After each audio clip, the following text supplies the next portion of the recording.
El Señor esté con vosotros.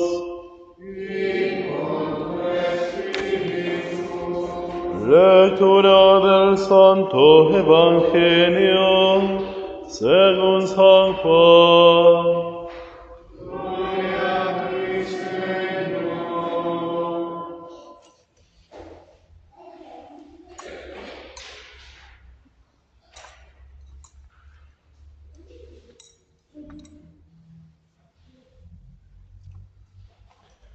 Habiéndose aparecido Jesús a sus discípulos después de comer, dijo a Simón Pedro: Simón, hijo de Juan, ¿me amas más que estos? Él le respondió: Sí, Señor, tú sabes que te quiero. Jesús le dijo: apacienta mis corderos. Le volvió a decir por segunda vez: Simón, hijo de Juan, ¿me amas? Él le respondió: Sí, Señor, tú sabes que te quiero. Jesús le dijo: apacienta mis ovejas. Le preguntó por tercera vez: Simón, hijo de Juan, ¿me quieres? Pedro se entristeció de que por tercera vez le preguntara si lo quería y le dijo: Señor, tú lo sabes todo, sabes que te quiero.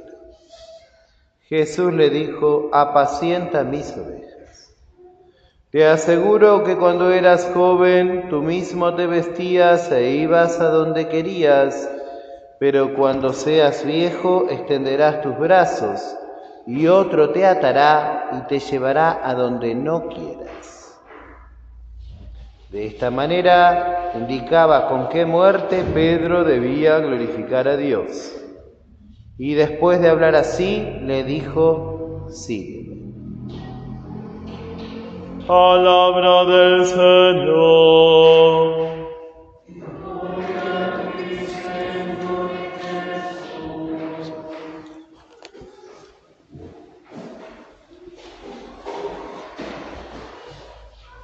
Hoy estamos celebrando las primeras vísperas de la solemnidad de San Pedro y San Pablo, los príncipes de los apóstoles, que en realidad siempre cuando es domingo, sábado a la tarde, no se celebra nunca la fiesta de los santos, pero esta fiesta, como tiene la primera categoría litúrgica, tiene prevalencia sobre el rito habitual de la misa de dominical.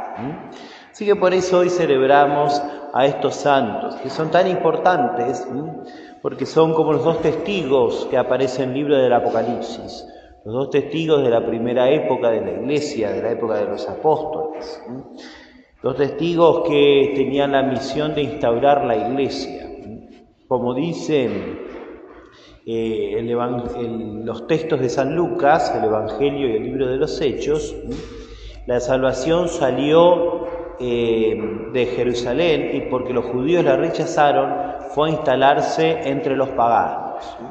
Y Roma quedó convertida como la cabeza del mundo, la cabeza del mundo cristiano, la cabeza de los que se salvan, y en definitiva el centro espiritual del mundo. Así que por eso es tan importante esta fiesta de los apóstoles, que a nosotros nos revela la función que tuvo Roma para la salvación del mundo y transmitir toda la verdad del Evangelio a todos los pueblos. De hecho, nosotros decimos que la Iglesia es una, santa, católica y apostólica. Y dentro de esta nota de la apostolicidad de la Iglesia, nosotros afirmamos que la Iglesia es romana y que entronca con la salvación que nos trae nuestro Señor Jesucristo. Por eso nadie puede poner otro fundamento sino aquel que fue puesto. Y ese fundamento es Cristo, porque Cristo es la roca, la piedra angular de la Iglesia. Y además la fe no va a cambiar jamás, porque fue dada de una vez para siempre a los santos, como dice la carta de San Judas. Y es por eso que siempre permanecerá. Es verdad que la Iglesia va a tener que luchar contra muchos enemigos, externos e internos, pero por la gracia y la especial providencia de Dios sobre ella, la Iglesia llegará hasta el final de los tiempos. Así que por eso nosotros contemplamos hoy este misterio. Por gracia de Dios, nosotros vemos que los apóstoles, en realidad, estos dos especialmente, de quien hoy hablamos, quizás humanamente no tenían muchas condiciones para hacer lo que Dios quería para ellos. Pero en realidad, ellos, a pesar de sus debilidades, dejaron a Dios que obrara en ellos. Y Pedro, que era una persona muy voluble, muy cambiable, que decía una cosa y hacía otra, como lo vemos aquí en los textos sagrados del Evangelio. Sin embargo, Pedro fue la roca de la Iglesia. Y Pablo, que antes de ser San Pablo era Saulo de Tarso, que como un judío furibundo perseguía a la Iglesia de Dios y a los santos hasta el martirio, sin embargo Dios pudo hacer de ese hombre el apóstol de los gentiles. Por lo tanto vemos, y los dos, por supuesto, como sabemos muy bien y lo afirma la tradición claramente, los dos murieron en Roma. Sabemos hasta el lugar donde estuvieron presos, sabemos dónde Pedro fue crucificado, dónde está enterrado, que es en la actual Basílica de San Pedro, que siempre se supo por tradición y fue demostrado, incluso arqueológicamente. Sabemos dónde San Pablo estuvo preso, dónde cayó su cabeza y rebotó 3 veces y brotó 3 fuentes de agua desde el piso hasta 1950, misteriosamente, pero fue así. Son todos datos demostrados, ¿no? Así que vemos cómo esa Roma pagana, esa Roma que fue gran perseguidora de los cristianos, pero que también tenía como una síntesis toda la cultura griega, la filosofía griega y el derecho romano, todo eso lo bueno fue aceptado por la Iglesia y lo malo fue purgado con la sangre de estos mártires y de tantos otros primeros mártires que hubo, que regaron la sangre de Roma, especialmente el Coliseo, pero no solo el Coliseo, ¿no? Y que regaron a Roma y que la santificaron y la purificaron, y de la Roma pagana pasó a ser la cabeza de la Iglesia de Dios, ¿no? La cabeza visible de la Iglesia de Dios. Por eso todos sabemos también que todos los sucesores de San Pedro son los obispos de Roma, y que por eso también, incluso humanamente hablando, no hay ninguna institución más antigua que la Iglesia Católica. Y Dios le dio al obispo de Roma esta prerrogativa tan particular de ser la cabeza visible de la Iglesia, la cabeza visible, porque siempre la cabeza invisible es nuestro Señor Jesucristo. Y el Papa es solamente el vicario, es decir, el Papa hace las veces de nuestro Señor Jesucristo, pero es el vicario, es decir, no tiene autoridad, digamos, como si Él fuera Dios, por supuesto. Y eso lo vemos claramente, y eso a nosotros nos tiene que tener siempre en claro, y que como nosotros no adoramos al Papa, digamos, ¿no? Nosotros no tomamos la palabra de un Papa como si fuera la palabra del Evangelio, como si fuera la palabra de la Sagrada Escritura. De hecho, la teología distingue entre inspiración bíblica e infalibilidad. La inspiración bíblica es la que está en los textos sagrados, por lo cual todas y cada una de las cosas de la palabra de Dios están dichas por Él. Y el cielo y la tierra pasarán, ha dicho Cristo, pero mis palabras no pasarán. Por el contrario, los papas tienen una función sin duda única entre todos los hombres que viven en este mundo, que vivimos en este mundo. Una función de confirmar a los hermanos en la fe, una función de declarar que en materia, cuando el Papa habla como pastor universal, con la intención de confirmar a los hermanos en materia de fe y de moral, eso no puede cambiar jamás.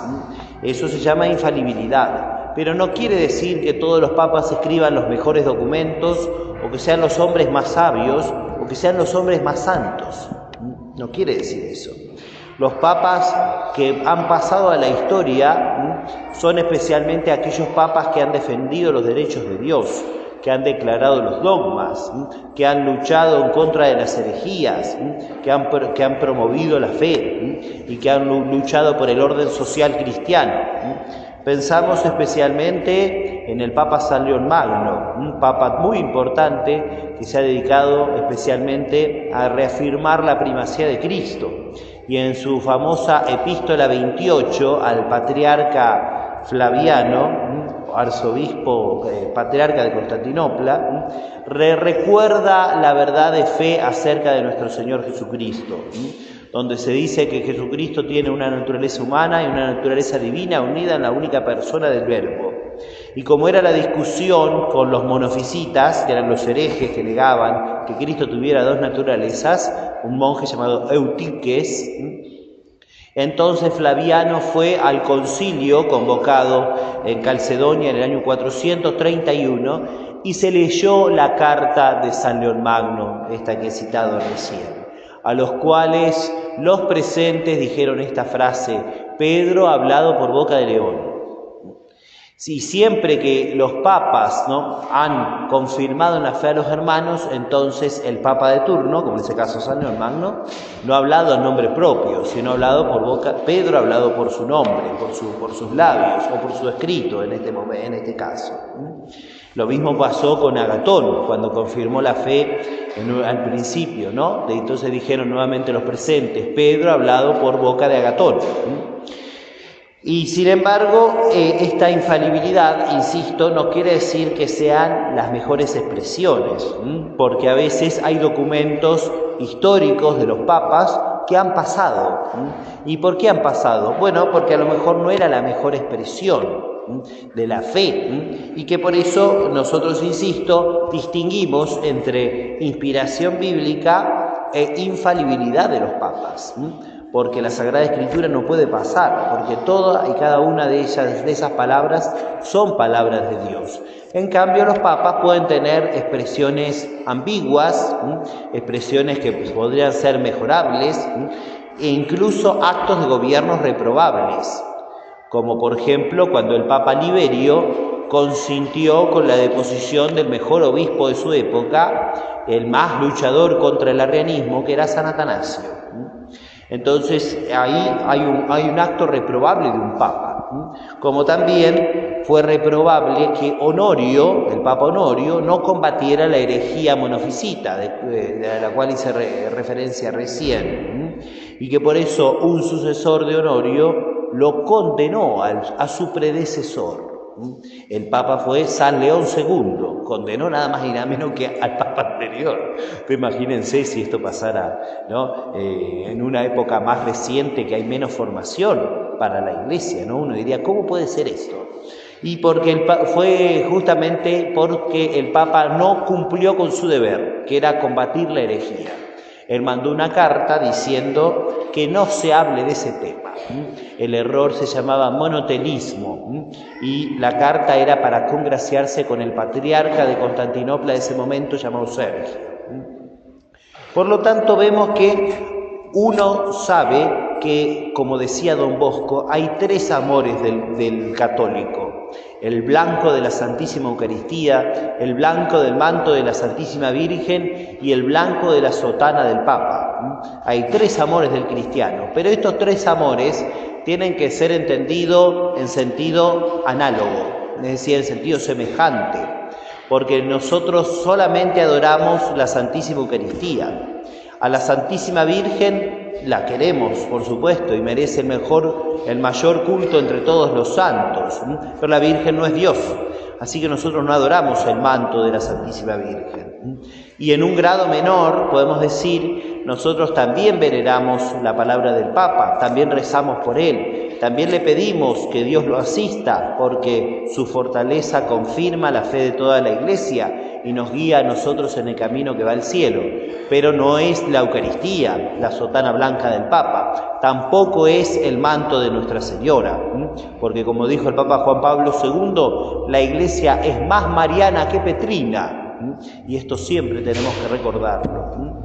Por eso es que nosotros hoy le ponemos al Papa en el lugar que le corresponde, digamos así, no lo ponemos más arriba de lo que va.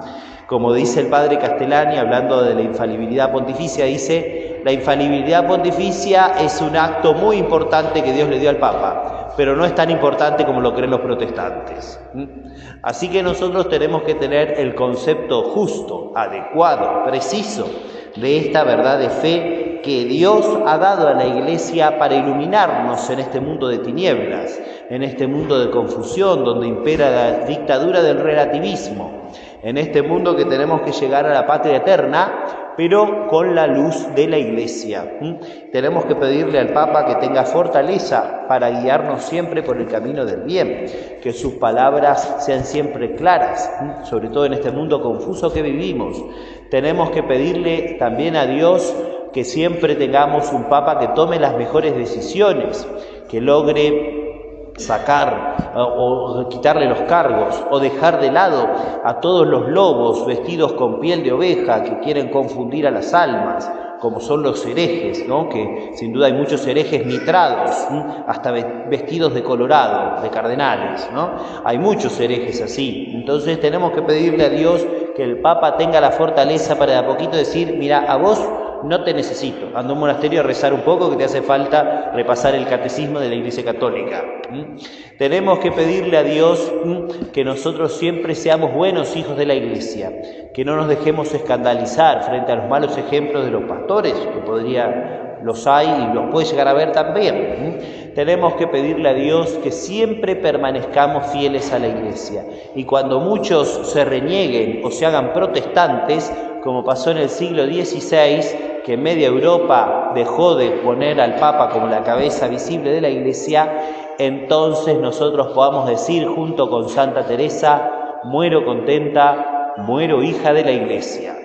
Porque también nosotros tenemos que decir aquello de San Agustín, no sería católico si no me movería ello la autoridad, no creería en los evangelios si no me movería ello la autoridad de la Iglesia Católica. Así que pidamos al Señor esta justa fe respecto de la Iglesia, pidamos al Señor que siempre asista al Sumo Pontífice para que nos guíe hacia el cielo y pidamos que siempre, a pesar de las debilidades de los pastores, siempre permanezcamos en la Iglesia, porque en definitiva, así como Pedro hablado por boca de león, ¿no? También el Papa San León Magno decía, así como permanece para siempre lo que en Cristo Pedro creyó, de la misma manera permanecerá para siempre lo que Cristo en Pedro instituyó. Así que nosotros siempre tenemos que ser buenos hijos de la Santa Iglesia Católica. Nuestra Señora, la Virgen Santísima, quien hoy honramos con el nombre del Inmaculado Corazón de María, ella que ha de salvar la Iglesia, como escribió el Padre Membiel, a la Virgen Santísima le pedimos que siempre nos conserve en la Iglesia, porque nadie tiene a Dios por Padre si no tiene a la Iglesia por Madre.